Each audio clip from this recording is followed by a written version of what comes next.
కడప జిల్లాలోని గండికోట మైనర్ బాలిక హత్య ఉదంతం ఏదైతే ఉందో దాని విచారణ, దాని ఇన్వెస్టిగేషను, ఆ కేసు పురోగతి ఎక్కడ వేసిన గొంగళి అక్కడే అన్నట్టుగానే మిగిలిపోయిందన్నది అయితే మనకు అర్థమవుతుంది. అందులో ముఖ్యంగా పోలీసులు దాదాపుగా చేతులు ఎత్తేశారు. నిందితుడంతటి నిందితుడే వచ్చి నేనే ఆ అమ్మాయిని చంపాను అని చెబితే తప్ప పట్టుకోలేని సిచ్యువేషన్లోకి వెళ్ళిపోయారు. అనుమానాలు ఉన్నాయి, ఆధారాలు లేవు. వీళ్ళయ్యుండొచ్చు అని చెప్పి కేవలం ప్రాబబిలిటీస్ చెప్తున్నారు, పాసిబిలిటీస్ చెప్తున్నారు. కానీ వీళ్ళే చేశారు, ఇలాగే చేశారు అని చెప్పడానికి మాత్రం ఎలాంటి ఆధారం దొరకని పరిస్థితి ఉంది. సరే, ఎవరో ఒకరిని చుట్టిపడేద్దాము, ఎవరోని చేసేద్దాము అని అంటే అక్కడ ఎవరికి వాళ్ళకి సంబంధించిన లాజిక్స్ మాట్లాడుతున్నారు. ముఖ్యంగా చూస్తే మాత్రం మొదట వచ్చిన లోకేష్ మీద ఆరోపణలు వచ్చిన నేపథ్యంలో లోకేష్ తన లాజిక్ని చాలా క్లియర్గా కంక్లూడ్ చేశాడు. తీసుకెళ్ళాను, 2 గంటలు అమ్మాయితో పాటు ఉన్నాను, వదిలిపెట్టేశాను, వచ్చేసాను. వెళ్ళేటప్పుడు అమ్మాయితో పాటు వెళ్ళిన సీసీటీవీ ఫుటేజ్, రిటర్న్ వచ్చినప్పుడు ఒంటరిగా వచ్చిన సీసీటీవీ ఫుటేజ్, ఇతను వచ్చేసిన తర్వాత కూడా అమ్మాయి ఒంటరిగా తిరిగిన సెల్ఫీ వీడియోలు, వేరే వాళ్ళ ఫొటోస్లో దొరికిన ఆధారాలు, దీని నేపథ్యంలో ఖచ్చితంగా లోకేష్ చంపలేదు అన్నది కన్ఫర్మ్ అయిపోయింది. ఆ తర్వాత చెప్పిన థియరీ అన్నదమ్ములు చంపారు. అన్నదమ్ములు డైరెక్ట్గా అదే ఊర్లో ఉండి నిజంగా మీ దగ్గర ఆధారం ఉంటే వచ్చి మమ్మల్ని అరెస్ట్ చేసుకోండి, మీకు ఎలాంటి అనుమానాలు ఉన్నాయి, మీకు ఏమైనా దానికి సంబంధించిన ఒక చిన్న క్లూ ఉన్నా సరే మమ్మల్ని అరెస్ట్ చేయండి అని వాళ్ళు డైరెక్ట్గా ఛాలెంజ్ విస్తున్న పరిస్థితి. తన తల్లి అయితే ఓపెన్గా బయటకు వచ్చి చంపాలి అనుకుంటే మా ఇంట్లో చంపుకుంటాం కానీ అంత దూరం వెళ్ళి నా కూతురుని వివస్త్రణ చేసి ఈ స్థాయిలో ఎందుకు చేస్తాను, నేను చంపాలనుకుంటే ఇంట్లో చంపేసుకుంటాం అని చెప్పి ఆమె ధైర్యంగా మాట్లాడుతుంది. ఇవన్నీ కాదు, అక్కడున్న ఏదో మద్యం బ్యాచో, గంజాయి బ్యాచో, బ్లేడ్ బ్యాచో ఏదైనా చేసిందని చెప్పడానికి అలాంటి ఆధారాలు ఏం దొరకట్లేదు. ఆ అమ్మాయిని అతి కిరాతకంగా కొట్టి చంపేశారని మాత్రమే ఉంది తప్ప అత్యాచారానికి సంబంధించిన ఆనవాళ్ళు లేవు. ఆ అమ్మాయి బట్టలు ఎక్కడ పోయినా కూడా ఇప్పుడు దాకా కనుక్కోలేని పరిస్థితి.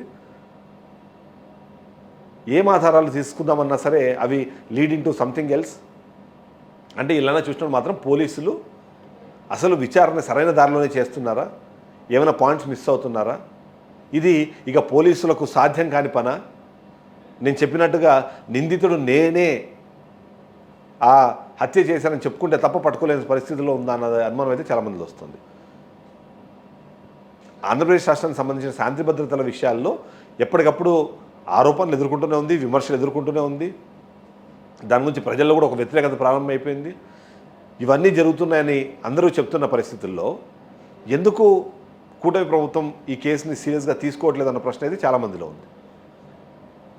గతంలో కూడా మనం చూసాము, అంటే కూటమి అధికారంలోకి వచ్చిన తర్వాత చాలా ఘటనల్లో ఇప్పటికి కూడా నిందితులు దొరకని పరిస్థితి, కొన్ని సందర్భాల్లో అయితే అసలు శవాలు కూడా దొరకని సిచ్యువేషన్ ఉంది. సో ఇట్లాంటి పరిస్థితుల్లో ఎటు వెళ్తోంది? సరే, ఏమైనా అందామా అంటే హోమ్ మినిస్టర్గా ఒక మహిళ ఉన్నారు, డీజీపీనో మిగిలిన వాళ్ళందరికి సంబంధించి వాళ్ళకి సంబంధించిన సమస్యలు వాళ్ళకు ఉన్నాయి. ఎందుకంటే మనం మొన్నటి నుంచి చూస్తున్నాం, ఐపీఎస్లో పూర్తి స్థాయిలో అసంతృప్తితో ఉన్నారు. డీజీపీ మీద వాళ్ళు పిలిచినా రావట్లేదు, వార్నింగ్ ఇచ్చినా పట్టించుకోవట్లేదు. అక్కడ ఆ వ్యవస్థ ఏం జరుగుతుంది, పోలీసు విభాగంలో ఏం జరుగుతుందని ఎవరికి అర్థం కావట్లేదు. ఇది సరిపోదు అన్నట్టు జగన్మోహన్ రెడ్డి ఎప్పుడు ఆరోపణలు చేసినా డైరెక్ట్గా పోలీస్ డిపార్ట్మెంట్ మీద ఆరోపణలు చేస్తున్నారు.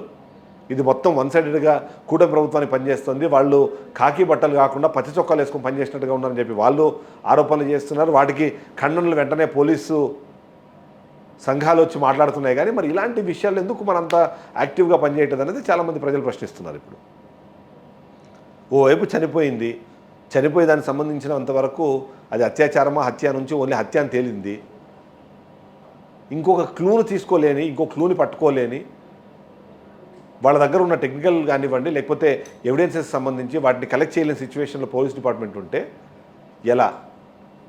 ఈ ప్రశ్నకు సమాధానం చెప్పేవాళ్ళు ఎవరు? ఈ కేసును ఛేదించే వాళ్ళు ఎవరు?